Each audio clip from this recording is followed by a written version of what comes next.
6 years ago, I inherited a Labour Party that was politically, financially and morally bankrupt. I was told time and time again that my party was finished, that we were consigned to history, that a majority at the general election, let alone a landslide majority, was impossible.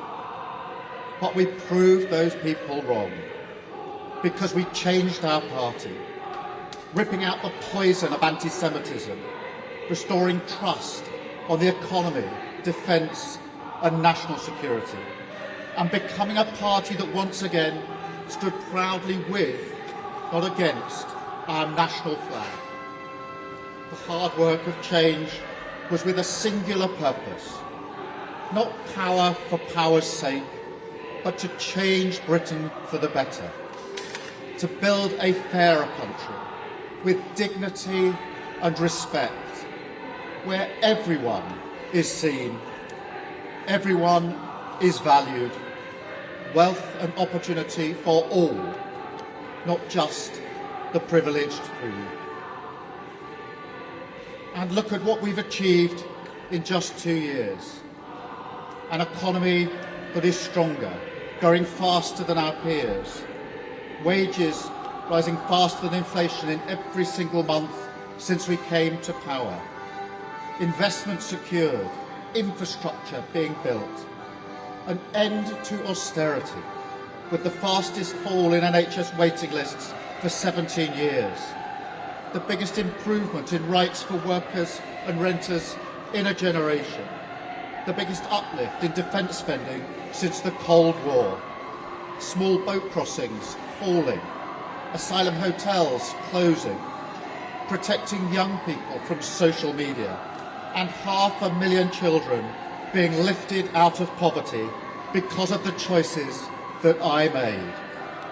Our reputation in the world restored, with Britain once again standing up for decency, respect and the rule of law, securing trade deals, standing with Ukraine, standing up for our values and rebuilding our relationship with our allies in Europe. Change promised by a Labour government, change fought for by a Labour government, change delivered by a Labour government. But I know the question being asked now is not who was best placed to change the Labour Party, to take us into power and to begin the vital work of improving lives for millions of people. Those questions have been answered. The question my party is asking now is whether I am best placed to lead us into the next general election.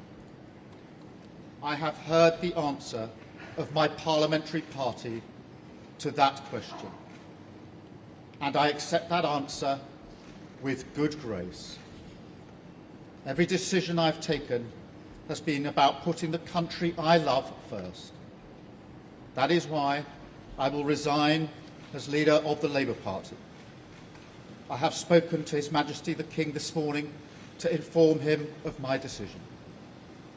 I will ask the National Executive Committee of the Labour Party to set out a timetable with nominations opening on the 9th of July and completed by the summer recess. In the case of a contest, this will ensure a new leader is in place before Parliament returns in September. I will remain in post as Prime Minister until the contest is complete, and I will do everything I can to ensure an orderly handover of power.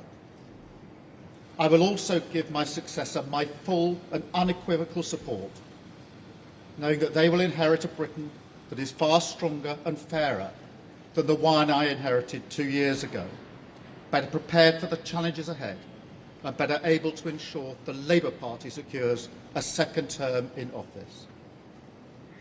I want to thank all of those friends and colleagues who have been at my side for these past 6 years or so, for their incredible commitment, service and support. I want to thank the brilliant Number 10 staff and our country's extraordinary civil service who dedicate their lives to public service.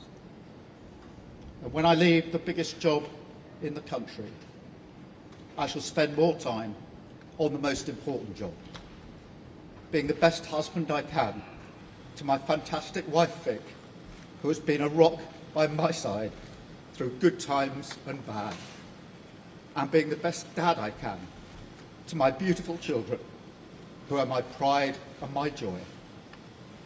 Thank you very much.